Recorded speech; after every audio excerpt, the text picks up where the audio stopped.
some refer to as the Don't Say Gay bill that's caused so much controversy in the state of Florida is now making its way to Ohio. So this new bill is being introduced by a Cincinnati area lawmaker. Our James Pilcher joining us in studio tonight with details on this. James? Yeah, that's right, Kyle. So Republican State Representative Gene Schmidt of Loveland is co-sponsor of House Bill 616. It is very close to what passed in Florida regarding teaching kids about sexuality and gender identification.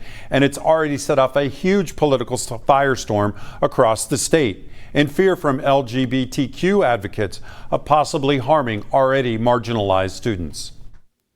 Gene Schmidt, the former congresswoman from Loveland, filed the new bill late Monday.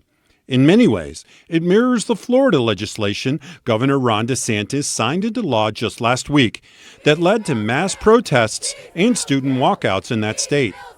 Most notably, it would prohibit teachers from discussing anything to do with gender or sexual identity into kindergarten through third grade, and such material would only be allowed on an age-appropriate basis after that. The bill would join with other previously proposed legislation that would bar teaching so-called racially divisive or inherently racist concepts. I reached out to Schmidt in her office Tuesday, as well as the other co-sponsor, but got no response. This video is from June 2021. Several reporters tried to ask Schmidt about the bill Tuesday at the State House. She was recorded hurrying away from them, refusing to talk or answer questions about her proposal. Democratic lawmaker Jessica Miranda of Forest Park opposes the measure. She says it could hurt the state's economy, with some large companies choosing to stay away from other states with such laws. These kinds of bills are so troubling. And in a state where, teachers and educators are required to teach our students critical thinking skills, this flies right in the face of that.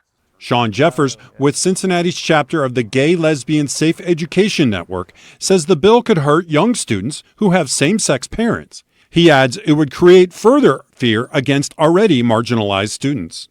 If they frame it in a way that this is something to be scared of, this is the great big boogeyman, then people, because they don't have another way to think about it, just sometimes worry about it.